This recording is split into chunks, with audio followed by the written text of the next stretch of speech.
Master గారు ఏం చెప్తారంటే, మాస్టర్ గారే కాదు పెద్దలు ఎవరైనా చెప్పేది ఏంటంటే,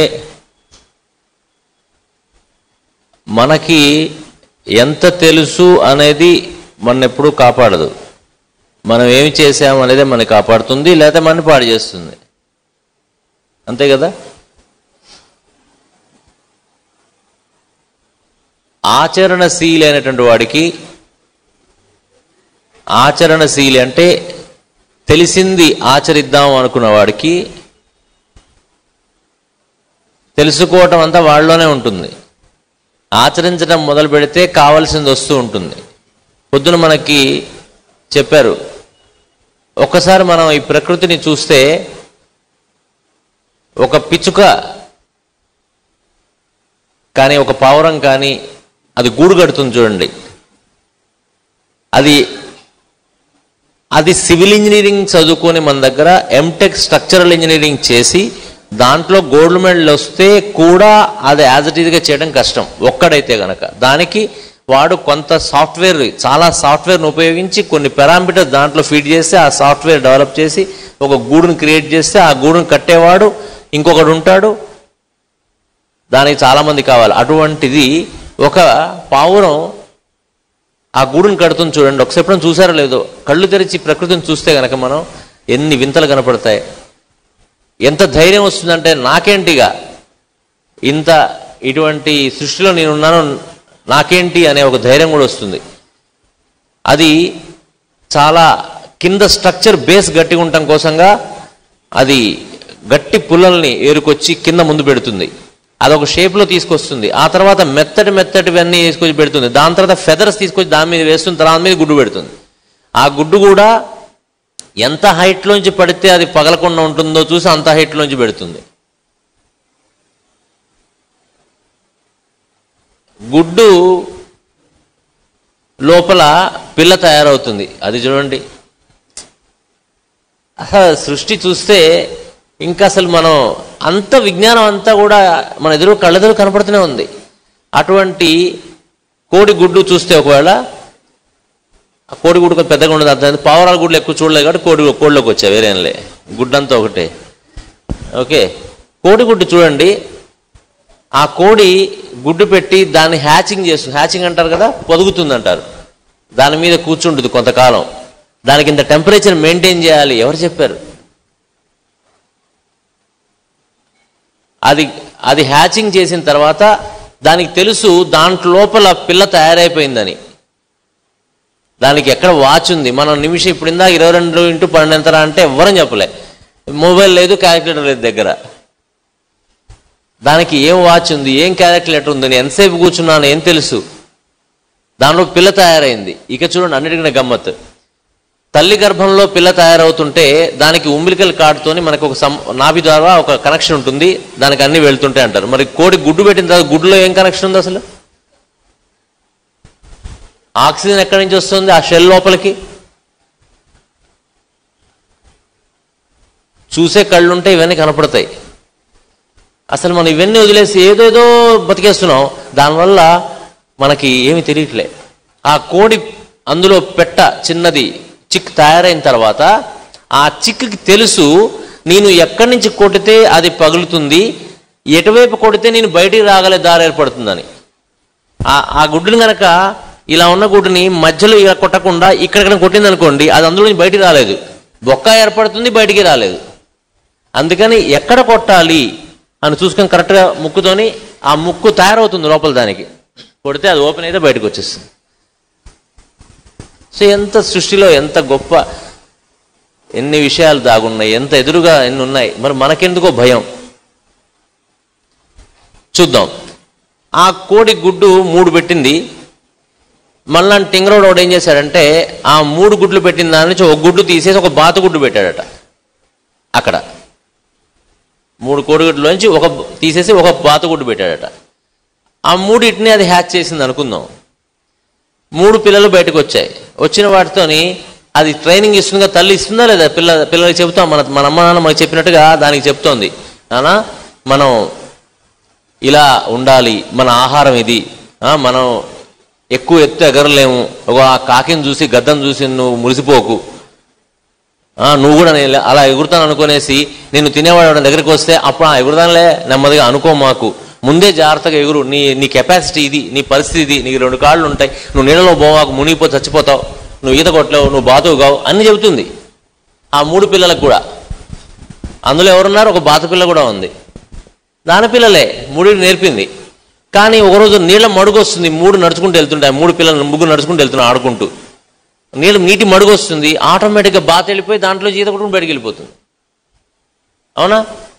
అంటే మనం చాలాసార్లు మనం ఏమనుకుంటాం అంటే మనం ఇలా పెంచితే ఇలా గనక గట్టిగా వాళ్ళకి నొక్కి చెబితే పెంచితే వాళ్ళు కరెక్ట్ అయిపోతారు అని. అదే తల్లి ముగ్గురిని పెంచింది, కానీ జన్మతః దానికి వచ్చినటువంటి లక్షణాలు ఏవైతే ఉన్నాయో ఆ లక్షణాలతోనే అది ఆటోమేటిక్గా ఈత కొట్టుకుంటూ వెళ్ళిపోయింది కదా. అర్థమవుతుందా పిల్లలు మీకు?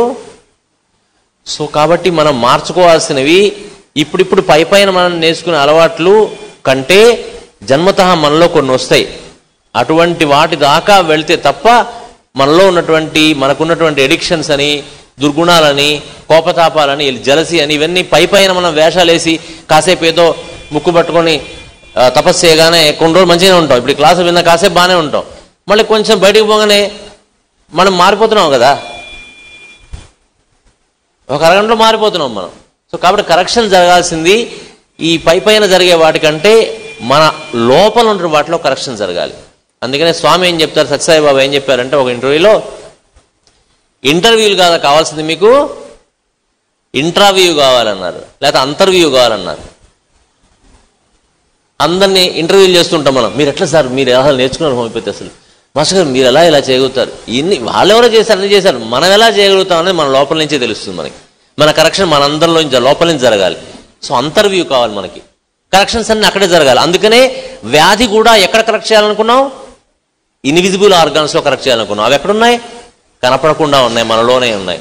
సో కాబట్టి ఏదైనా సరే సృష్టికి మూలం ఎక్కడంటే ఆ కనపడినటువంటి దీనికి ఈ కనపడే యొక్క ప్రకృతికి మూలమైనటువంటి, అంటే ప్రకృతి అంటే ఈ శరీరానికి మూలమైనటువంటి దానికి వెనక కరెక్షన్స్ చేసినట్లయితే దాని రిజల్ట్ ఇక్కడ కనపడుతుంది. కానీ ఈ పైన కనపడే ఈ మోడర్న్ సైకాలజీలో ఎన్ని చెప్తారో, ఉదాహరణకి హ్యాబిట్ అని ఉంటుంది, ఏదన్నా ఒక మనకి చెడు అలవాటు ఉంటే దానికి ఇంకొక ముఖ్యంగా వీళ్ళు చెప్పేది, ఈ హ్యాబిట్స్లో మనకి మన వీక్ చేసే హ్యాబిట్స్ కొన్ని ఉంటాయి. అందుకని ఏం చెప్తారు వాళ్ళు, వీక్నెస్ని పోగొట్టుకోవాలి, ఫస్ట్ అసలు వీక్నెస్ని పోగొట్టుకోవడానికి ప్రయత్నం చేయని చెప్తారు. వీక్నెస్ని పోగొట్టుకోవడం ప్రయత్నం చేసడం అంటే ఎట్లాంటిదంటే, మొదటి క్లాస్లో కూడా మనం చెప్పుకున్నాం ఈ మాట, మీకు గుర్తు ఉండదు ఆటోమేటిక్గా, అది ఎప్పటికప్పుడు పోతుంటుంది కాబట్టి. సో ఆ క్లాస్లో మనం చెప్పుకున్నట్టే అది ఎలాంటిదంటే, ఒక పెంటలో చేయబెట్టడం లాంటిదట. అది పెట్టి అరే చిచి అంటుకుందా అని, అయ్యో అంటుకుందా అని తలకంటుకుంటుంది, తలకంటుకుందా అని ఎవరో తుడిస్తే వాడికి అంటుకుంటుంది, వాడికి అంటుకుందా అని ఇంకోటి తుడిస్తే వాడికి అంటుకుంటుంది. ఇలాంటివి.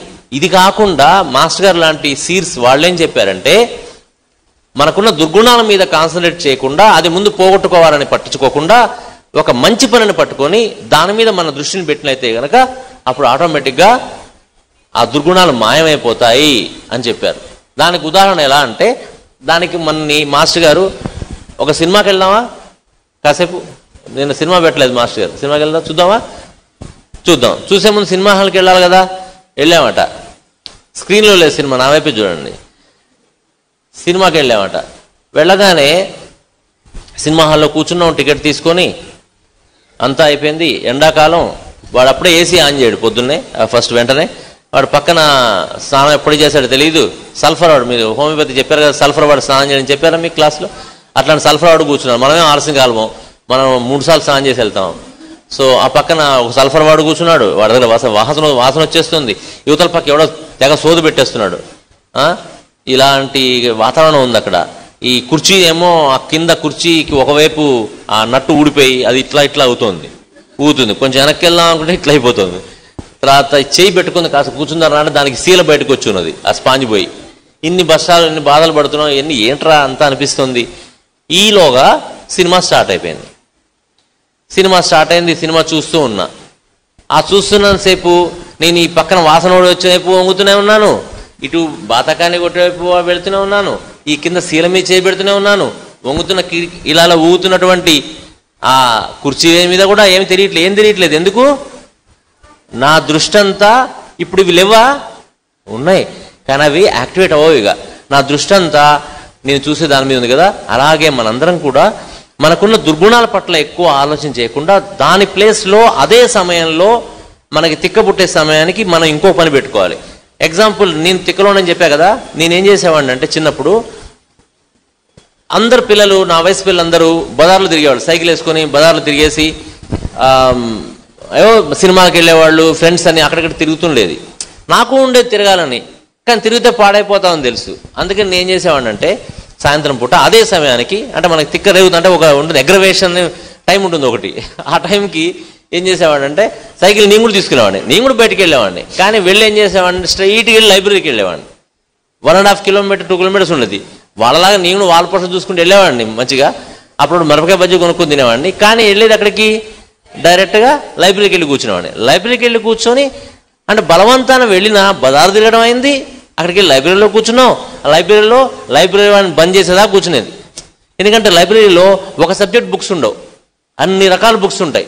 కాసేపు మన సబ్జెక్ట్ చదువుకోవచ్చు, కాసేపు ఇది కాదని అనిపిస్తే స్పేస్ చదువుకోవచ్చు, స్పేస్ అనిపిస్తే హెల్త్ చదువుకోవచ్చు, హెల్త్ ఇంకోటి చదువుకోవచ్చు, ఏదో ఒకటి చదువుకోవచ్చు. ఇంకా లైబ్రరీలో జనరల్గా వచ్చే వాళ్ళందరూ ఎలాంటి వాళ్ళు ఉంటారు? దొంగలు ఉంటారా? కొంచెం బుద్ధిమంతులే ఉంటారు, అంటే బుద్ధిక్ ప్లేన్లో పనిచేసే వాళ్ళు ఉంటారు. మరి బుద్ధిక్ ప్లేన్లో పనిచేసే వాళ్ళ మధ్యలో కూర్చుంటే మనకి హీలింగ్ ఎలా జరుగుతుంది? మనం మ్యాగ్నెట్ పక్కన ఐరన్ పీస్ని పెడితే కదా అది మ్యాగ్నెట్ అయ్యేది. సో ఇక్కడ ఏం జరిగింది, మన దురద తీరింది, బజార్లో తిరగాలని, బజార్లో తిరిగాం, దురద తీరింది. లైబ్రరీకి వెళ్ళటం వల్ల మంచి పుస్తకాలు చూసాం, చూడకపోయినా ఉట్టి కూర్చుంటాం కాసేపు. బాతాకాన్ని పెడతాం, ఎవరితో పెడతాం? బుద్ధిక్ ప్లేన్లో ఉన్న వాడితో పెడుతున్నాం, బుద్ధిమంతుడితో పెడుతున్నాం. సో ఆ బుద్ధులు ఉన్న వాళ్ళ మధ్య అందరూ కూడా వరుసలో కూర్చున్నాం, అందరితో మాట్లాడుతున్నాం. వాళ్ళు మాట్లాడేది మనకి మంచిగానే ఉంటుంది, ఎందుకంటే మంచి విషయాలు చెప్తారు వాళ్ళు.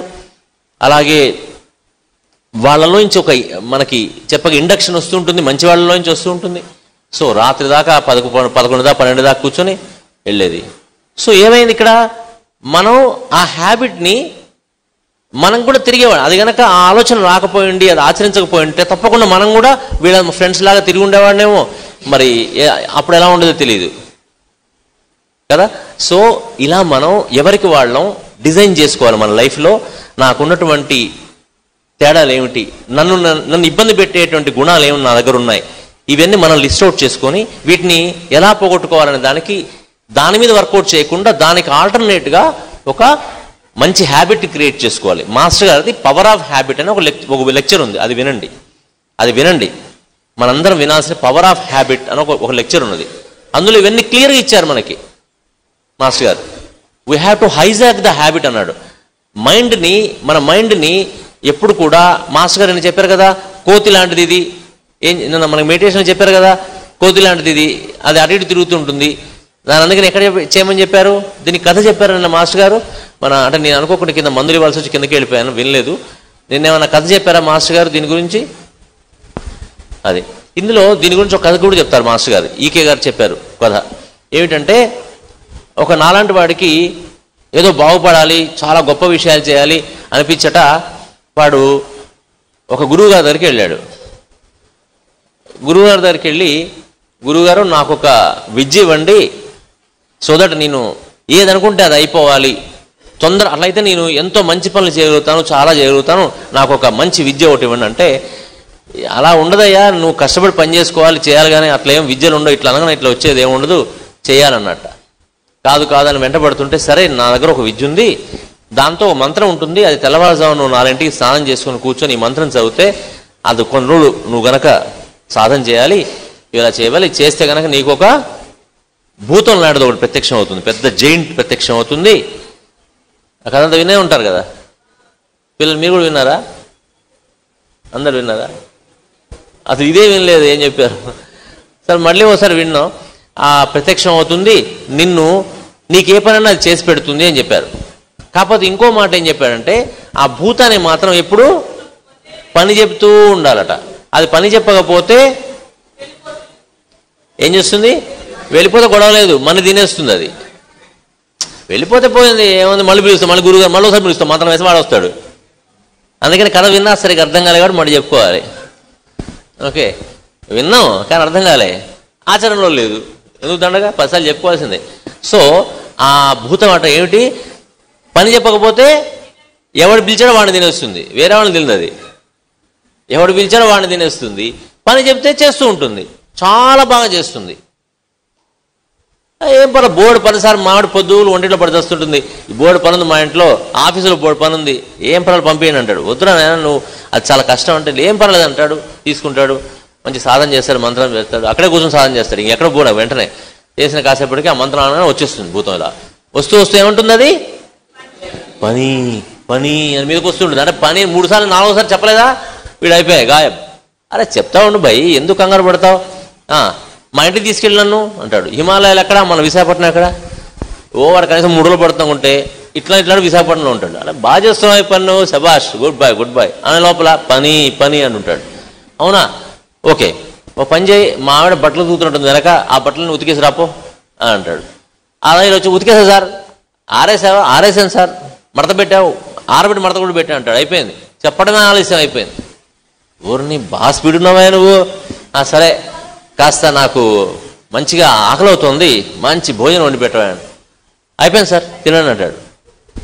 వండేసావా, వాడు తినే లోపల వాడు తిన్నీడు, పడుకోనీడు, కూర్చొనీడు, వీడు పని చెప్తూనే ఉంటాడు, అలసిపోయి ఇక వాడు ఏముండదు వాడు చేయడానికి, పాపం అంత అలసిపోతాడు.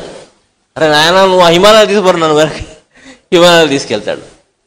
హిమాలయాలు తీసుకెళ్తే ఆ గురుగారు నేను చెప్పాను కదరా బాబు ఇలా వీటితో కష్టం, ఎంతసేపు 5 నిమిషాలు అయింది. ఇప్పుడు మంత్రం ఇచ్చి వాడు 5 నిమిషాల్లోనే వాడు మొత్తం గందరగోళం అయిపోయింది. ఇంటికి తీసుకెళ్ళాడు. తీసుకెళ్ళిన తర్వాత ఆ గురుగారు అన్నా సరే ఓ పని చేద్దాం ఉండు, చిన్న ఐడియా వచ్చింది, ఓ పని చేద్దాం, నేను చెప్తే విండు, వాడు నువ్వు చెప్తాను వింటాడు, వాడిని గుంజబాతమని అంటాడు, టక్కన గుంజబాతేస్తాడు. దాని మీకు ఎక్కి దిగరానమంటాడు. వాడు పైకి ఎక్కి కింద దిగుతూ ఉంటాడు. అమ్మాయి సార్ అని ఇప్పుడు ఏమంటాడంటే, సార్ మీ దగ్గర ఏమున్నాయి సార్ తింటాను అంటే, ఆయన కన్న మూలాలు తిన అంటే ఏమన్నా పచ్చి కూరగాయలు అవి తింటుంటే అన్ని గావురవం తినేస్తాడు. అంటే వాడు తిందామనుకుంది ఏమిటి, పంచపక్ష ప్రాణంలో ఇదే సరిపోయింది వాడికి. ఇక సో ఇది ఏంటి అని చెప్పారంటే మాస్టర్ గారు, దీన్ని మనస్సట, మన మనస్సట, అది మన మైండ్ ఇలా మనం ఖాళీ పెడితే, అందుకని మన ఇంగ్లీష్లో కూడా సామెత ఉంది, ఏమంటారు, a leisure mind is devil's workshop అని చెప్పారు. అంటే డెవిల్స్ వర్క్షాప్లో ఏం జరుగుతాయి, రకరకాల వస్తువులు తయారవుతుంటాయి. అలా మనకు ఆ మైండ్ కనుక ఖాళీ ఉంచేస్తే మన అలా తినేస్తుంటుంది. సరదాగా మంచిగా ఉన్నా బుద్ధిగా ఉన్నా సరే ఓ పని చేద్దామా, ఇది చేస్తుందామా, అలా చేద్దామా అలా అనిపిస్తుంది. అలా మన ఎక్కడికో తీసుకెళ్ళిపోతుంది. అది మనకు తెలియకుండానే వెళ్ళిపోతాం. ఇంకా అక్కడి నుంచి వెనక్కి రాబుద్ది కాదు. వద్దాం అనిపించినా అటు వెళ్దాం ఇటు వెళ్దాం అర్థం కాదు. ఇలా మనకు తెలియకుండా కొన్ని అలవాటు పూర్తిగా అలా మారిపోయి అది ఒక ఎడిక్షన్గా కూడా మారిపోవచ్చు. అది ఏదైనా కావచ్చు కాక. అతి సర్వత్రా వర్జేత్ అంటారు కదా. మరి అతిగా ఏ హ్యాబిట్ అయినా కూడా మన్ని ఇబ్బంది పెడుతుంది. ఆకలైంది, భోజనం చేసాం, అలాగే బాగుంది అని తింటూ ఉంటే అది విషం అయిపోతుంది, ఆహారం కూడా కదా. అలాగే ప్రతిదీ అట్లాగే. సో కాబట్టి ఇక్కడ మాస్టర్ గారికి ఏం చెప్పారు ఈ ఎగ్జాంపుల్ ద్వారా మనకంటే, ఈ మనస్సుని పనికొచ్చే పని మీద పెట్టమన్నారు. ఇప్పుడు వాడు ఎక్కి దిగుతున్నాడు, కావాల్సిన పిలవచ్చు కదా వాడిని, ఎట్రారా ఇది చేసుకో, మళ్ళీ ఎక్కువ పైకంటే వాడు ఎక్కుతాడు అజెయింట్. అలా మన మనస్సుని ఎప్పుడు మనకి ఉపయోగపడేటువంటి పనుల మీద, 10 మందికి పనికొచ్చే పనుల మీద పెట్టినట్లయితే ఆటోమేటిక్గా మనం బాగుంటాం. ఇది మనం ఎవరు చేయగలుగుతారు ఈ పని? మన అమ్మ నాన్న చేయగలుగుతారా మనకి? ఇంకా ముఖ్యంగా అమ్మ నాన్నలతో గొడవ ఏంటంటే, వాళ్ళు జీవితంలో వాళ్ళు చాలా గొప్పవాళ్ళు అనుకోని కూడా కొన్ని ఇలాంటి పరిస్థితుల వల్లే వాళ్ళు అవ్వలేకపోయి ఉండొచ్చు. వాళ్ళలో కూడా కొన్ని వీక్నెస్ ఉంటాయి, ప్రతి వ్యక్తికి ఉంటాయి కదా. నేను ఇలా ఫెయిల్ అయిపోయాను కాబట్టి నా పిల్లలు జరగకూడదని వాళ్ళు ఇంకా చెప్తూ ఉంటారు మనకి ముఖ్యంగా. కానీ మనకు అది నచ్చవు. సామాన్యంగా ఎవరైనా చెప్తే నచ్చవు ఎవరికి. కాబట్టి ఇప్పుడు నేనేమంటున్నాను అంటే, వాళ్ళు చెప్పింది వినలేకపోయినా ఇప్పుడు మనంతరం మనకైనా బుద్ధి ఉండాలి కదా. మనంతరం మనమైనా సరే ఒక మార్గాన్ని ఏర్పరచుకోవాలి, మనం ఒక పద్ధతిని తెలుసుకోవాలి. సో కాబట్టి వాళ్ళు చెప్పినా పర్వాలేదు, మనంతట మనమైనా సరే ఒక మార్గాన్ని చూసుకొని ఎలా మనం దీంట్లోంచి బయటపడాలి అని కానీ చూసుకున్నట్లయితే ఇదే జీవితం వాళ్ళకి స్వర్గం చూపిస్తుంది. ఇదే జీవితంలో ఆనందం కలుగుతుంది. వీళ్ళకి ఆనందం కలగడంతో పాటుగా అసలు 10 మందికి వీళ్ళ వల్ల ఆనందం కలుగుతుంది కదా. ఇదనమాట స్టోరీ. ఇది ఆన్ చేయండి అమ్మా. సరే, సినిమా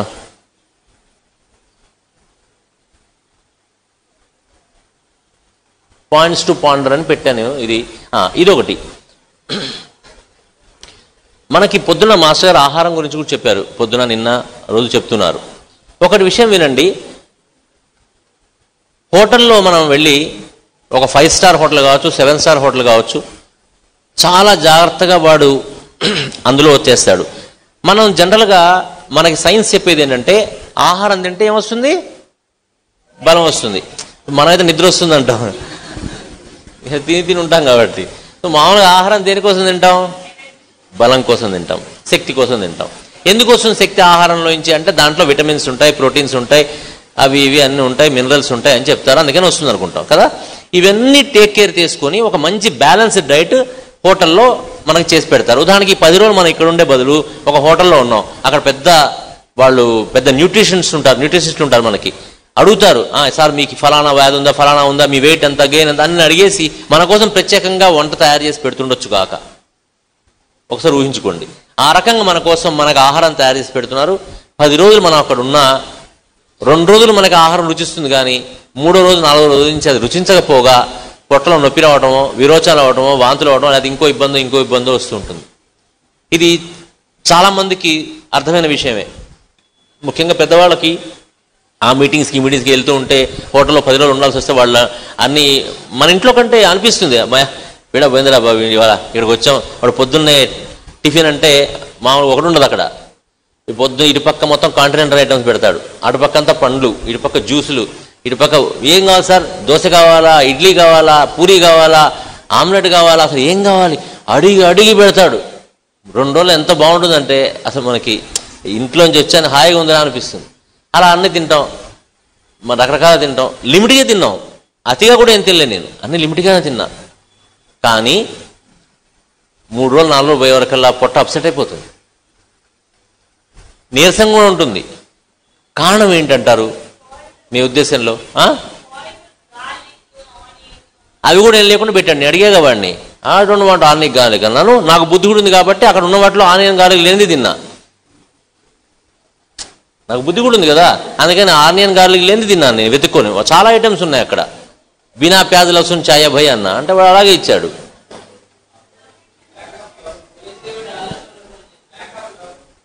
ఏమ్మా చెప్పురా, ఒకసారి అబ్బాయి చెప్తా, శ్రీమన్నారాయణ చెప్పినానా. ఎన్వైరన్మెంట్ ఎవరిది? ఉండేవాడు స్వభావం. బాగా చెప్పారు, అర్థమై చెప్పారో లేదో కానీ ఇది అర్థం అవటే కాదు, ఆచరణలో పెట్టాలి. అందుకనే ముందు చెప్పాం ఆచరణశీలని. అందుకనే మరి బయట పిజ్జాలు బర్గర్లు ఎందుకు తింటున్నాం? మరి నువ్వు తినవు కాబట్టి సరిపోయింది. సో ఏమవుతుంది ఇక్కడ అంటే అంత న్యూట్రిషన్ ఫుడ్ మన కోసం వాడు పెట్టినా కూడా, ఇప్పుడు దాని హోటల్కి వెళ్ళాం, వాడు వంటవాడు ఉంటాడు. ఇప్పుడు చూడండి, మనకి ఫ్యాన్ ఉంది, ఇక్కడ ఒకటి ఇక్కడ ఒకటి, మీ నెత్తిన కూడా కొన్ని ఫ్యాన్లు ఉన్నాయి, సమ్ టైమ్స్ ఏసీ చేస్తున్నారు. కింద వంట చేసే వాళ్ళని చూడండి ఎలా, వాళ్ళ దగ్గర ఫ్యాన్లు లేవు, ఏమి లేవు. కాదు ఇక్కడ ఓపెన్ ఎయిర్ ఉంది, కొద్ది గొప్ప నయం. మీరు అక్కడికి వెళ్తే ఏదైనా హోటల్కి వెళ్ళి చూడండి, వంట చేసే వాళ్ళ దగ్గర శుభ్రంగా ఉండొచ్చు కాక, వాడు చెమటలు కక్కుతుంటాడు, వాడికి ఫ్యాన్లు ఉండవు, ఏసీలు ఉండవు. ఏసీ పెడితే వంట ఎట్ట కుదరదు కదా. ఇక వీడి ఇక్కడి నుంచి సేటు గారికి ఏమో ఎవడొస్తుండని చూస్తూ ఉంటాడు హోటల్ ముందు. వాడు పోయేవాడు వస్తే అమ్మాయి వచ్చాడు అనుకుంటాడు, రాగానే వీడు కూర్చొని సార్ కూర్చోబెట్టాడు, వాడు మాత్రం వచ్చాడు, ఇంకోడు లేదు, పని పాటలేదు, కొంపలో తినకుండా హోటల్ మీద పడితేస్తారా వీళ్ళు. 9 అయింది ఇంటికి పోనీయకుండా వీడేమో దోశ మంచిగా వీడు చెప్తాడు, దాని కింద ఇట్లా ఉండాలి, అట్ట పైన అట్లా ఉండాలి, కింద ఇట్లా ఉండాలి, మధ్యలో ఇట్లా ఉండాలి అన్నీ వాడు చెప్తే ఉంటాయి, అన్నీ ఉంటాయి. వాడు ఉండేవాడు అని పెడతానులే, పెట్టిస్తా, బాగా పెట్టిస్తాను అలా అనుకుంటున్నాడు వాడు ఆనందంగా అలాగే అంత పెడతాడా. అదే మీ అమ్మని అడగండి, అలా అడగకుండానే మీ అమ్మ ఏం చేస్తుంది, వాడికైతేనేమో దొండకాయలు నిలువుగా తిరిగి చేస్తే ఇష్టం అండి, శనగపిండి చేస్తే. మా ఆయనకేమో దొండకాయలు అడ్డంగా తిరిగి దాని నువ్వులు పొడి చేస్తే ఇష్టం అండి. మా పిల్లోడికేమో అసలు దొండకాయ తింటాను, బెండకాయ చేస్తానని 3 చేస్తుందమ్మ. మీరు గమనించండి, ఈ 3 చేసేటప్పుడు అమ్మ ఏమనుకుంటుంది, మీరు బాగా తినాలి అనుకుంటుంది, అవునా కదా చెప్పండి ఒకసారి. సో ఆ ఎనర్జీ ఏదైతే ఉందో అది ఇన్విజిబుల్ థింగ్, అక్కడ కనపడే మెటీరియల్ కంటే కూడా దాని మీద ఉన్న ఇన్విజిబుల్ థాట్ ఏదైతే ఉందో, ఆ థాట్ ఎనర్జీ ఏదైతే ఉన్నదో అది మన మీద వర్క్ చేస్తుంది, మన థాట్ మీద వర్క్ చేస్తుంది. అది థాట్ మెటీరియల్ థాట్ మీద వర్క్ చేయగలదు, ఫిజికల్ మెటీరియల్ ఫిజికల్ బాడీ మీద వర్క్ చేయగలదు. You're getting me? మీకు తెలుగులో మాట్లాడుతున్నాను, తెలుగులో అర్థమవుతోంది. నేను ఒరియాలో మాట్లాడితే మీకు ఎవరికి అర్థం కాదు. అలాగే నా థాట్ మెటీరియల్ ఏదైతే ఉన్నదో థాట్ మెటీరియల్ వెళ్ళి ఆ వంటిన వండలో ఉన్న థాట్ మెటీరియల్ నా థాట్ మీదకి వెళ్తుంది, ఆ ఫిజికల్ మ్యాటర్ నా పొట్టలోకి వెళ్తుంది. సో థాట్ మ్యాటర్ సరిగ్గా లేదు కాబట్టి తిన్నది కూడా వంట పట్టదు. So even though it is nutritious, containing nutrients, it is not nutritious. The hotel food may be containing nutrients, but it is not nutritious. For the reason you understood now, right? అందుకోసం ఊరికే అయితే అసలు వెళ్ళకూడదా, తినకూడదా, అంతా మరీ పట్టుకుపోకూడదు. దేనికైనా ఏముండాలి? ప్రాణోపాన వ్యానోదాన, లాస్ట్కి ఏముంది? సమానం. అంటే ఏమాలి? ఈక్విలిబ్రియం. తప్పదు, వెళ్లాల్సి వచ్చింది, తిన్నారు. అందుకని మనకేమి ఇచ్చారు? ఒక మంత్రం ఇచ్చారు. భోజనం వండే ముందు, భోజనం తినే ముందు ఆ మంత్రం చదువుకోవాలి, శుద్ధి చేసుకోవాలి భోజనాన్ని. థాట్ లెవెల్లో వాడు ఇచ్చిన అన్ని శుద్ధైపోతాయి. అవపోసన పడతాం మనం, దాని మీద నీళ్లు చల్లుతాం. ఏం చల్లుతాం? మంత్రం చదివి నీళ్లు చదువుతాం. నిన్న ఎలాగైతే తల్లి గనక ఆ వీపు మీద తట్టింది, ఏం చదివింది? ఉట్టిగడ తట్టలే, కొట్టినప్పుడు అట్లా బీగుతుంది, దెబ్బ కొట్టాను అలాగే బీగుతుంది. కానీ ఇప్పుడు మంత్రం చదివి అన్నది, అది హీలింగ్గా పనిచేసింది. అదే దెబ్బ. అదే కోపంగా కొట్టినప్పుడు అదే దెబ్బ ఏడవడం మొదలు పెడతాడు. దెబ్బదే, కానీ వెనక థాట్ డిఫరెన్స్.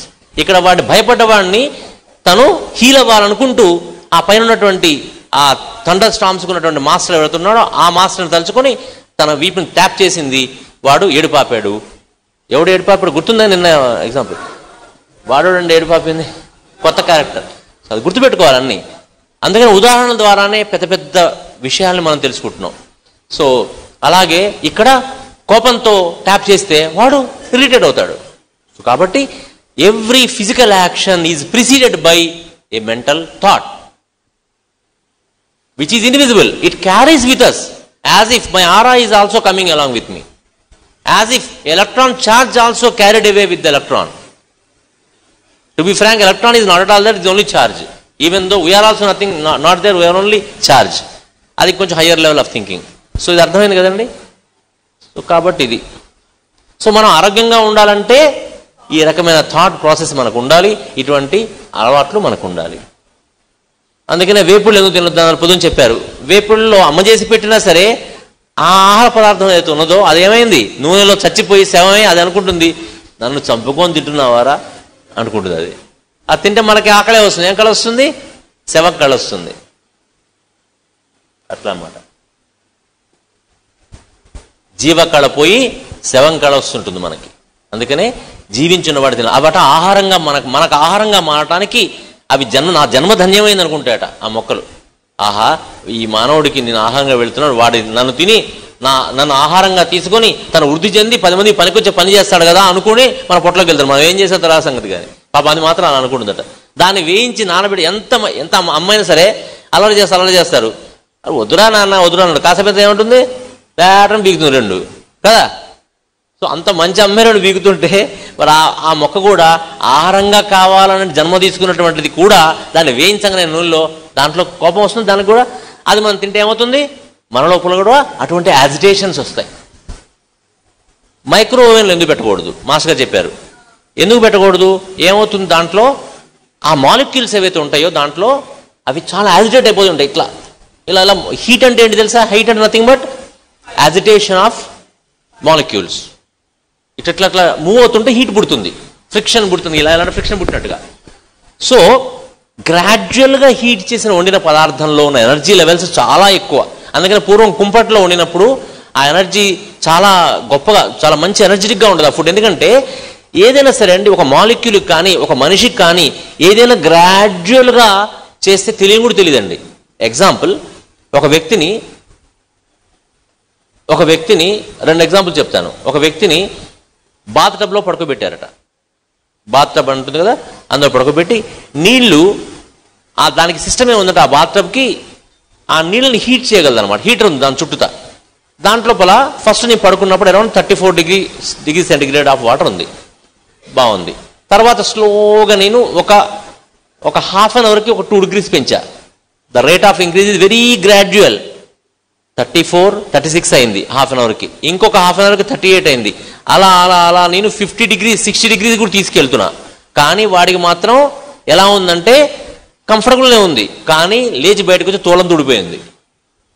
తోలు ఊడిపోతుంది, వాడికి తెలియట్లేదు. ఎందుకంటే బాడీ టెంపరేచర్ ఎంతవరకు మెయింటైన్ అంతవరకు ఫిజికల్ బాడీ ఉంటుంది. కానీ వాడి సెన్సెస్ కష్టమైపోతూ ఉన్నాయి అనమాట గ్రాడ్యువల్గా చేయటం వల్ల.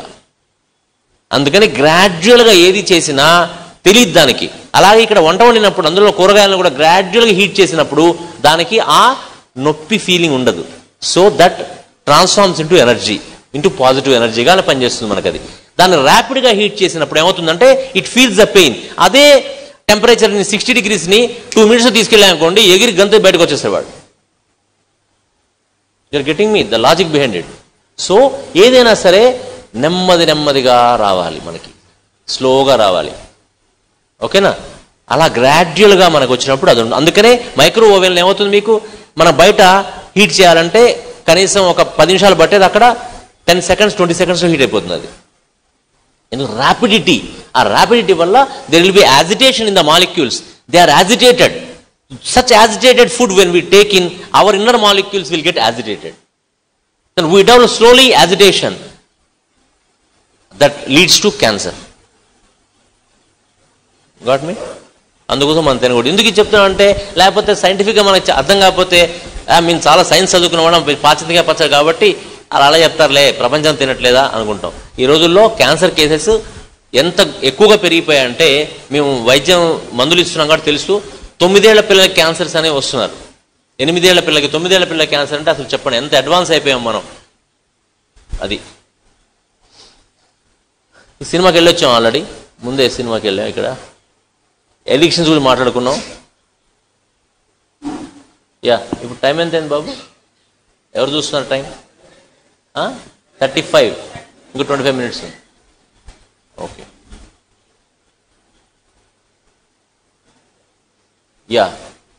అది కూడా చెప్తా. ఇందులో పాయింట్ ఒకటి ఉంది అక్కడ, అది I will tell you. Existence of all planes in elements and plants and human, ఇది చెప్దాం. ఇక్కడ ఇంకొక పాయింట్ మనకి ఎందుకంటే చెప్తానంటే, complementary to the yesterday evenings class. Master గారు మనకి నిన్న ఈవినింగ్ మెడిటేషన్ అంతా చెప్పారు. దాని ఇంపార్టెన్స్ నొక్కి చెప్పడానికి మళ్ళీ ఒకసారి కూడా ఇదే మాట మాట్లాడుతున్నాను. మనం విన్నాం కానీ ఆచరించకపోతామేమో భయానికని చెప్పాల్సి వస్తుంది. మనం చూడండి, ఆహారం తింటాం, చాలా ఆహారం.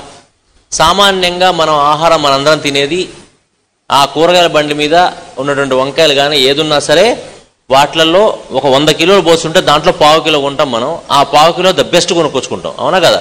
100 కిలోలు మొత్తాన్ని చేత్తో కింద మీకి మీద కిందకేసి అందులోంచి 1/4 కిలో 4 కాయలు కొనుక్కొచ్చుకుంటాం. అంటే 4 are the best among the lot తెచ్చుకుంటాం, అంతే కదండి. ఎవడు మనమే ఏదోటి ఇచ్చే అంతేం కదా, అన్నీ ద బెస్ట్ కొనుక్కుంటాం. ఉదాహరణకు 1 కిలో కొనుక్కొచ్చుకుందాం అనుకుందాం. కిలో కూరగాయలు ఇంటికి తెచ్చుకున్న తర్వాత దాంట్లో మనం రద్దీ తీసేస్తారు. రద్దీ అంటే దాంట్లోపల తక్కువ తోలు అవి ఇవి అని తీసేస్తే ఒక 1/4 కిలో పోతుంది. 3/4 కిలో ద బెస్ట్ మిగిలింది, దాన్ని వండాం, తిన్నాం, అవునా? మనం తిన్నది ద బెస్ట్, బాడీకి మొత్తం వంట పట్టాలి. కానీ పొద్దున్నే వెళ్తామా బయటికి, అది ద బెస్ట్గా ఉంటుంది, ఎలా ఉంటుంది? వరస్ట్గా ఉంటుంది. అర్థం కాదు. మోషన్కి వెళ్తాం కదా, గట్టిగా డైరెక్ట్ చెప్పాల్సి ఉంది, వరస్ట్గా వస్తుంది కదా. ఇంత మంచిది తిన్నాం మనం, వచ్చేది చెత్తగా ఉందా? అంటే మనలో ఉన్నవాడికి ఇందులో ఉన్న వరస్ట్ థింగ్స్ ఏమన్నా మొత్తం బయట పంపించాలని తెలుసు వాడికి. మనం బెస్ట్ తిందాం అనుకుంటున్నాం, ఆ వరస్ట్ బయట పంపించాం. ఇది ఫిజికల్ గార్బేజ్. మన చేతిలో కూడా లేదా, ఆటోమేటిక్గా వెళ్ళిపోతుంది, గొడవ లేదు. Physical garbage we're letting out through our fecal matter, urine and also sweat. But what about the psychic garbage? What about the psychic garbage? దీని గార్బేజ్ అంటాం కదా. గార్బేజ్ అంటే చెత్త. సైకిక్ గార్బేజ్ అంటే తెలుసా? మన బుర్రలో ఎన్ని రకాల ఆలోచనలు, వాడిని చూసి వీడిని చూసి, వాడన్నాడని వీడన్నాడని, వాడి మీద కోపం వీడి మీద కోపం, అసూయ, జలసి, రకరకాల సైకిక్ గార్బేజ్ మన మైండ్లో పెట్టుకుంటూ పోతాం. ఇదంటే మనం మోషన్కి వెళ్తాం, క్లియర్ అవుతుంది పొద్దున్నే. అవ్వకపోతే ఏదో తాగుతాం, తింటాం, మొత్తం మీద లాగిస్తే అయిపోతుంది మొత్తం మీద. కానీ ఈ సైకిక్ గార్బేజ్ ఎప్పుడైనా జీవితంలో బయటకు పంపించామా? విను, సైకిక్ గార్బేజ్ మనం ఏమైనా బయటకు పంపించామా? లేదు, ఆ ప్రయత్నమే లేదు మన దగ్గర, మనం చేయట్లేదు. ఆ సైకిక్ గార్బేజ్ మనం ఇంత ఉండిపోయి, అంటే మంచి తెల్లటి పేపర్ లాంటిది మనం పుట్టితే దాని మీద సైకిక్ గార్బేజ్ అంటే అంటే అంటే అంటే ఎట్లా తయారైందంటే అసలు ఇంకా భయంకరంగా తయారైంది మన మైండ్ ఇప్పుడు. సో ఆ సైకిక్ గార్బేజ్ ఎలా తీయాలి అనేదే మాస్టర్ గారు నేను చెప్పిన procedure. Physical garbage we're accustom to do. So how you have to remove the psychic garbage and how that psychic garbage affecting our health. ఎప్పుడైతే మన థాట్స్, మన మైండ్ ఇలా పొల్యూట్ అయిపోయి రకరకాల గార్బేజ్ నిండిపోతే ఆ గార్బేజ్ ఉన్నటువంటి వాడు తయారు చేసినటువంటి బాడీ ఎలా ఉంటుంది, వాడి సెల్ ఎలా ఉంటుంది, అది కూడా చెత్తగానే ఉంటుంది కదా. అందుకనే బాడీ మీద రోగాలు వస్తూ ఉంటాయి. సో సైకిక్ గార్బేజ్ తీసేసుకోగలిగితే మనం ఇవన్నీ పోతాయి. సైకిక్ గార్బేజ్ ఎలా తీసుకోవాలని మొత్తం ప్రొసీజర్ చెప్పారు మనకి. చెప్పారా? విన్నారా రాత్రి? ఎవరైనా చెప్తారా? ఎవరైనా వచ్చి? ఇక్కడ చూస్తే every disturbance in your mind creates a corresponding disturbance in the rhythm of your respiration. Very important line. ఆశ్చర్యపడ్డా, ఆనందపడ్డా, కోప్పడ్డా ఏదో ఒక ఎఫెక్ట్ మాత్రం నా రెస్పిరేషన్ మీద ఉంటుంది, నా హార్ట్ బీట్ మీద ఉంటుంది. అవునా కదా? కరెక్టా? For example, when you are afraid of something, the respiration is disturbed, the heartbeat is disturbed, the circulation is disturbed. Whenever you are angry, it is disturbed. Whenever you are jealous of some person, it is disturbed. Whenever you experience a hatred of some person, it is disturbed. ఇలాంటివి ఎన్ని చేస్తుంటాం? నిమిషానికి ఎన్ని చేస్తున్నాం మనం? ఇక్కడ కూర్చున్నాం, కాసేపు ఏదో మైండ్ ఇటు పెట్టాం కానీ, లేకపోతే ఇప్పటికి ఎంత గార్బేజ్ మనం తయారు చేసుకునేవాళ్ళం. ఇది మనం ఈ గార్బేజ్ తయారవుతుంది మన మైండ్లో అంతా. ఇదంతా కూడా మన ఫిజికల్ బాడీ మీద యాజ్ ఇట్ ఈజ్గా ఇచ్చేస్తుంది, ఎఫెక్ట్ ఇచ్చేస్తుంది. ఈవెన్ మనం కనుక ఆరా, మీకు ఫస్ట్ చూపించే ఒక ఫోటో నేను, మూడ్ని బట్టి ఆరా కలర్ మారుతుందని. సో మన ఎనర్జీ లెవెల్స్ అని మారిపోయి కలరే మారిపోతుంది ఆరాది. ఆరా కలర్ మారటం అంటే అర్థం మన ఛార్జ్ మారిపోతుంది. ఫిజికల్ బాడీ ఇది లాస్ట్ అనమాట. ఫిజికల్ బాడీ అనేది only resultant of all these things కాబట్టి ఆటోమేటిక్ ఫిజికల్ బాడీలో సెల్ కూడా మారిపోతుంది.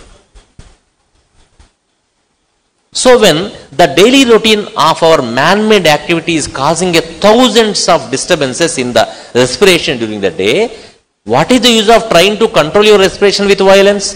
The constitution begins to react against you and produce its own defects and diseases. So we have to regulate the routine and daily activity. మనం universal principal చెప్పుకున్నాం, periodicity అని. ఇవన్నీ కూడా మనం లైఫ్లోకి తెచ్చుకోవాలి. ఎలా ఉండాలంటే ఒకళ్ళ జీవితం చాలా గొప్పగా ఉంటుంది. 7ంటికి వెళితే ఆవిడ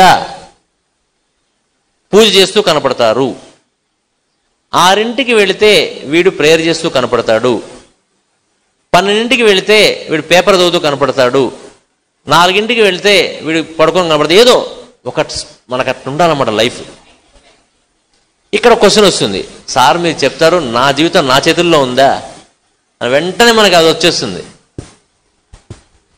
నా జీవితం నా చేతిలో ఉందండి. నేను ఒక్కడిని భూమి మీద ఉంటే కనుక అట్లే ఉంటా. మా ఆయన టైంకి రాడు, మా పిల్లల టైంకి రాడు, మా పిల్ల అది కావాలంటుంది, ఇది కావాలంటుంది, వాడు ఇది అంటాడు, వాదంటాడు, మా ఆఫీసులో ఇదంటాడు, అదంటాడు. ఇవన్నీ ఉంటాయి, మనకి వస్తాయి. ఎవరైతే ఇవన్నిటి నుంచి తప్పించుకోవాలనుకుంటారో వాళ్ళకి మాస్టర్ గారు ఇచ్చినటువంటిది ఎక్సర్సైజ్, ఓంకారం. మీరు మొన్న కూడా ఫస్ట్ లెసన్లో కూడా చెప్పాను, ఫస్ట్ రోజు కూడా చెప్పాను. కఠోపనిషత్తులో 4వ పేజీ 5వ పేజీ పుస్తకం కింద ఉంటే అమ్మితే కొనుక్కోండి అందరూ. కఠోపనిషత్ పుస్తకం. ఆ కఠోపనిషత్తులో 4వ పేజీ 5వ పేజీలో మాస్టర్ గారు రాస్తారు, ఓంకారం యొక్క ప్రశస్తం రాస్తారు. అసలు ఇక హయ్యెస్ట్ అట్ అది. ఆ సౌండ్ ఓంకారం మనం చేయడం అనేది సకల రోగాలకి, సకల బాధలు ఇవన్నింటినీ కూడా మనకు పోవాలంటే ఓంకారం ఇచ్చారు. సో ఓంకారం, ఆ మెడిటేషన్ కనుక మనం చేసినట్లయితే ఆ ఓంకారం అనేది ఇవన్నీ క్లియర్ చేస్తుంది. ఎలా? మీకు మెథడ్స్ ఆఫ్ మ్యాగ్నటైజేషన్ చెప్పాను ముందు. ట్రై టు రిలేట్, ఎప్పటికప్పుడు వదిలేయద్దు పక్కన. Relate everything what has been told. అందులో 3rd మెథడ్ ఆఫ్ మ్యాగ్నటైజేషన్ ఏంటి? It is through vibration. ఆ వైబ్రేషన్ ద్వారా మనం దాన్ని వైబ్రేట్ చేసినప్పుడు, అలాగే చాటలో అన్ని రకాల వస్తువులు పడి నేను కనుక వైబ్రేట్ చేస్తే ఎక్కడ పక్కన వెళ్ళిపోయినట్టుగా ఏమవుతుందంటే, ఈ వైబ్రేషన్ ఓంకారం చేయటం వల్ల ఆటోమేటిక్గా ఎక్కడ డిస్టర్బెన్స్ అక్కడ సర్దుకోపోతాయి, వెళ్ళిపోతాయి. అయితే ఈ గార్బేజ్ ఏమవుతుంది, సైకిక్ గార్బేజ్ అనే క్వశ్చన్ వస్తుంది ఒకటి. ఆ సైకిక్ గార్బేజ్ ఏమవుతుంది అని చెప్పడం కొద్దిగా హోమియోపతిలోకి వెళ్ళాల్సి వస్తుంది అనమాట. బేసిక్గా ఈ సైకిక్ గార్బేజ్ ఏమవుతుందటంటే, చాలా జాగ్రత్తగా వినంటే, ఒక చిన్న ఫిజికల్ ఎలిమెంట్ లాగా వచ్చేస్తుందట. సామాన్యంగా అది ఒక చిన్న దురదలాగా కానీ, ఒక చిన్న కురుపులాగా కానీ, ఒక మొటిమేలాగా కానీ, ఒక చిన్న పులిపిలా, ఏదో ఒక చిన్న ఇబ్బందిగా మనకు బాధ పెట్టకుండా ఉండే ఒక ఇబ్బంది రూపంలో ఒక సైకిక్ గార్బేజ్ అంతా ఫిజికల్ ఫామ్ తీసుకొని ఒక పక్కొచ్చి కూర్చుంటుంది. నథింగ్ లైక్ ఫిజికల్ గార్బేజ్కి డస్ట్బిన్ పెట్టినట్టుగా సైకిక్ గార్బేజ్కి డస్ట్బిన్స్ లాంటివి కొన్ని ఉంటాయి బాడీ మీద. ఇదే మనకి హోమియోపతిలో చాలా important and most important topic. ఎక్కడైతే అన్ని శాస్త్రాలు ఆగిపోయాయో అక్కడ కొత్తగా హనుమన్ గారు అందించినటువంటి శాస్త్రం మొదలయ్యేది ప్లేస్ అది. ఈ సైకిక్ గార్బేజ్ అంతా కూడా ఒక చిన్న ఫామ్లో బయటకు వస్తుంది. అయితే చిన్న ఉదాహరణ, ఒక ఫిజికల్ గార్బేజ్ తీసుకుందాం ప్రస్తుతం. ఇక్కడ చూస్తే మీరు ఈ ఫ్లోర్ అంతా చాలా నీట్గానే ఉంది, కానీ దీని మీద ఒక జాగ్రత్తగా నాలాంటి వాళ్ళు కాకుండా కాస్త వైనం ఉన్నవాళ్ళు అంటారు, వాళ్ళు తెలుసా, వైనం ఉన్నవాళ్ళని ఒక వాడుతుంటారు తెలుగులో, వైనం ఉన్నవాళ్ళని. ఆ వైనం ఉన్నవాళ్ళు ఎవరన్నా, వైనం ఉన్నంటే ఎట్లుండు సార్ ఆ వైనం అంటే ఆ చెప్పలేం, అది లోపల ఉంటుంది వైనం. ఆ వైనం ఉన్నవాళ్ళు ఎవరన్నా వచ్చి చీపు తీసుకుని ఊడిస్తే ఇంత చెత్త వస్తుంది. ఇక్కడి నుంచి ఏమి లేదన్న దగ్గర వచ్చింది చెత్త. అంటే ఏం చేసాం, ఈ ఫిజికల్ గార్బేజ్ అంతా కూడా ఒక దగ్గర చేర్చాం. ఈ చేర్చింది కాసేపు ఉంటే ఏం చేస్తాం, దీన్ని తీసుకెళ్ళి డస్ట్బిన్లో వేస్తాం. ఈలోగా నాలాంటి తింగరోడు ఒకడు వచ్చి ఏం చేశాడంటే ఆ గార్బేజ్ మొత్తాన్ని తీసి అమ్మ అనుకుంటూ ఇలా ఇసిరేసాడు. అదంతా చెత్త పడేసి ఇసిరేసాడు. చెత్త పట్టుకుని ఇసిరేసాడు వాడు. ఇసిరేసి ఎక్కడ పడింది ఇప్పుడు అది? అంతకుముందు రూమ్ ఊడవక ముందే బాగుంది, ఊడ్చిన దానికంటే. అవుతుందా లేదా అలాగా? అది ఎక్కడ పడింది? అమ్మేందుకు ఊడ్చిందిరా అంటే పక్కన అన్నం పెడదామని గిన్నెలు పెట్టింది, అందులో పడింది. ఆ తర్వాత వాడిని ఎత్తిన పడింది, వేసిన వాడిని ఎత్తిన పడింది, ఆ పక్కన వాళ్ళని ఎత్తిన పడింది, అన్ని చోట్ల పడుతుంది. అది ఎక్కడ పడదో అక్కడ పడుతుంది. అప్పటిదాకా నేల మీద వచ్చింది అది, ఇప్పుడు అక్కడ నెత్తిన పడింది. అది అవుతుందా లేదా ఇది సామాన్యంగా? కాబట్టి ఇప్పుడు హనుమన్ గారు ఏం చెప్పారంటే, అక్కడ ఇంత పెద్ద సైకిక్ గార్బేజ్ మొత్తాన్ని ఒక చిన్న కురుపులాగా తీసుకొస్తే దాని మీద ఆయింట్మెంట్ కనుక నువ్వు పూస్తే ఈ పిల్లాడు చేసిన పని అవుతుంది అన్నాడు. అప్పుడు అది ఎక్కడ పడుతుంది? అంతకుముందు ఎక్కడ ఉండేది? నేల మీద పడుంది, ఏం పర్లే. అసలు మీరు అంటారు ఏమన్నా చెత్త ఉంది మీద, ఏమనలే, బాగానే ఉంది, భలే శుభ్రంగా పెట్టుకున్నావే అమ్మాయి లక్ష్యంబాయి నువ్వు అని అంటాం. అది చూస్తే ఊడిస్తే చెత్త వస్తుంది. అది వచ్చిన దాన్ని ఇప్పుడేమంటావు, ఏంటే కొంపిలా పెట్టుకున్నావు, అదే చెత్త మారలే, ఇంత చెత్తే ఉంది, కానీ ఆ చెత్త ఇప్పుడు ఎక్కడ ఉందో అక్కడ ఉండకూడదు, కాబట్టి ఏంటి ఇలా పెట్టుకున్నావు, కొంప నాశనం చేసి పెట్టావే నీకు అని అంటారు. అలాగే ఎప్పుడైతే ఈ ఫిజికల్ గార్బేజ్ అనేది ఫిజికల్ గార్బేజ్గా మారిపోయి వచ్చేసిందో, ఆ ఫిజికల్ గార్బేజ్ని మనం గనక ఇలా డిస్టర్బ్ చేస్తే అది ఎక్కడెక్కడ పడకూడదు అక్కడ పడిపోతుంది. అప్పుడు మన ఇన్విజిబుల్ ఆర్గాన్స్ అన్నీ కూడా మళ్ళీ పాడైపోతాయి. ఎలా పాడవుతాయి అంటే అంతకుముందు కంటే ఘోరంగా పాడైపోతాయి. దాన్నే ఆయన అలాంటి స్టేట్నే మయాజం అని చెప్పారు. మియాజం అని దాని తెలుగులో మాయరోగం అనుకోవచ్చు అనమాట. ఓ మాయరోగం వచ్చేస్తుంది మనకి. ఆ మాయరోగం వచ్చాక అంటే మయాజం, దానికి ఒక పేరు పెట్టాడు ఆయన, సోరా అని. అటువంటి మయాజం ఒకటి వస్తుంది మనకి. అది వచ్చిన తర్వాత ఎలా ఉండదు సినిమా, అది హోమియోపతి క్లాస్ చెప్పుకోవచ్చు. సో ఇట్లా మన సైకిక్ గార్బేజ్ అనేది మన ఇలా పాడు చేస్తుంది. ఇవి పోవాలి ఈజీగా తేలిగ్గా అంటే అటరెన్స్ ఆఫ్ ఓంకారం ఎలా చేయాలో నేను మాస్టర్ గారు క్లియర్గా చెప్పారు మనకి. అది బాగా చదువుకొని ఆ ప్రకారంగా మనం చేస్తుంటే మనం సెట్ అవుతాం.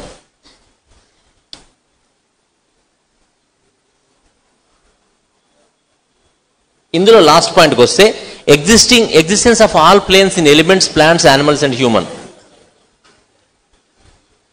ఇక్కడ మనం ఒకసారి మళ్ళీ పంచకోశాలని మనమే గుర్తు తెచ్చుకోవాలి. ఎవరన్నా లేచి చెప్తారా పంచకోశాలు? పిల్లలు ఎవరన్నా వాడు వెంటనే తలకాయ దించుకున్నాడు, ఆ ఎల్లో షర్ట్ వాడు నన్ను అడుగుతాడే అనుకోని, నీకు తెలియదు కదా పంచకోశాలు? గుర్తున్నాయా? గుర్తులేవుగా? నీ సిమ్టమ్స్ చూసి అర్థం. అందుకనే మేము హోమియోపతి మందులు ఇచ్చేది.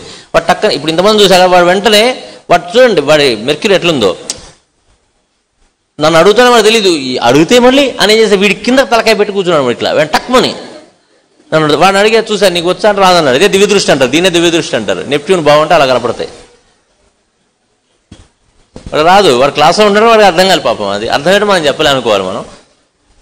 ఎవరికి రాదో వాళ్ళు చేయొత్తానమ్మా, అర్థం కాని వాళ్ళు, తెలియని వాళ్ళు. పంచకోశాలు అంటే అర్థం కాని వాళ్ళు చేయొత్తండి. అసలు పంచకోశ వినలేదండి అన్న వాళ్ళు చేయొత్తండి. ఎవరన్నా చేయండి ఎత్తు కనీసం. తెలుగు వచ్చా? ఓకే, పంచకోశాలు మిగతా వాళ్ళందరికి వచ్చా అండి?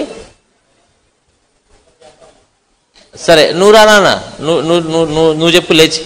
నీ పేరేంటో మర్చిపోయా. ఎడంచేతి వాచ్ ఉంటుంది, బ్యాగ్ తగిలించుకుంటావు నువ్వు ఎప్పుడు. నువ్వే నీ పేరు నువ్వు చెప్తావు. పంచకోశాలు ఏంటో? 5 ఓహో 5 5 చెప్పు పంచకోశాలు ఏంటో మరి. టైం ఎంత అయింది? 10 minutes ఉంది, ఇంకో 10 నిమిషాలు ఉంది.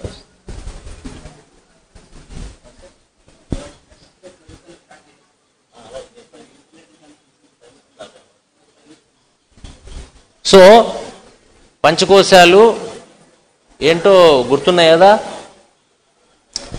అన్నమయ కోశము,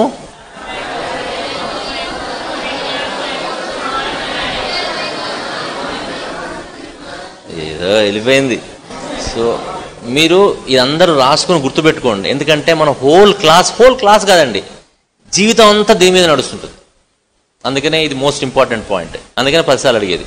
అయితే ఇందులోపల బాబు కరెక్ట్ 5 minutes ఉందని నాకు చెప్పాలి. అబ్రాప్ట్లీ ఐ విల్ స్టాప్, రైట్? ఈ పంచకోశాల్లో మనకి అన్నమయ కోశం అంటే ఫిజికల్ ప్లేన్ అని చెప్పాం తెలుగులో. ఇది ఫిజికల్ బాడీ, కనపడే బాడీ అంటే నా మైక్రోస్కోప్లో ఎంఆర్ఐలో కూడా కనపడేటువంటి బాడీ. దానిపైన ప్రాణమయ కోశం అన్నాం, అంటే మన ప్రాణం దేని ద్వారా అయితే మనం నడుస్తున్నామో అది. మనోమయ కోశం అన్నాం, అంటే మన మనస్సు అనుకున్నాం. దానిపైన బుద్ధి, ఆ పైన ఆనందమయ కోశం అన్నాం. ఇవన్నీ ఈ 5 మనలో ఉన్నాయని తెలుసు కదా. ఇప్పుడు నేనేమంటున్నానంటే మీతోని, ఈ 5 సల్ఫర్ అనే ఒక మందు పేరు వినుంటారు. సల్ఫర్ అనే ఎలిమెంట్ తెలుసుగా మీకు. సల్ఫర్ ఉంటుంది ఒకటి. సల్ఫర్ కూడా ఈ 5 ప్లేన్స్ ఉన్నాయి అని ఇప్పుడు చెప్పి మీ క్లాస్ ఆపేస్తున్నాను. ఆలోచించి నాకు రేపు చెప్పండి. సల్ఫర్ కూడా ఈ 5 ప్లేన్స్ ఉన్నాయన్నా. ఏమున్నాయన్నా? బుద్ధి ఉంది, ఆనందమయ కోశం ఉంది, మైండ్ ఉంది, అన్నీ ఉన్నాయన్నాను. ఫిజికల్ బాడీ అయితే ఉంది సల్ఫర్కి, అది తెలుసు. ప్రాణం ఉందన్నా, వాడికి ప్రాణం లేదనుకుంటున్నాం కదా మనం. సో ఇవి 5 ఉన్నాయని చెప్తున్నాను. ఎలా ఉన్నాయి అనేది మీరు ఆలోచించి రేపు చెప్పుకుందాం, రేపు డిస్కస్ చేద్దాం. అది పాయింట్. ఈవినింగ్ ఉంటే ఈవినింగ్ చేద్దాం, మోస్ట్లీ రేపు చేయాల్సి వస్తుంది. వాసుదేవా.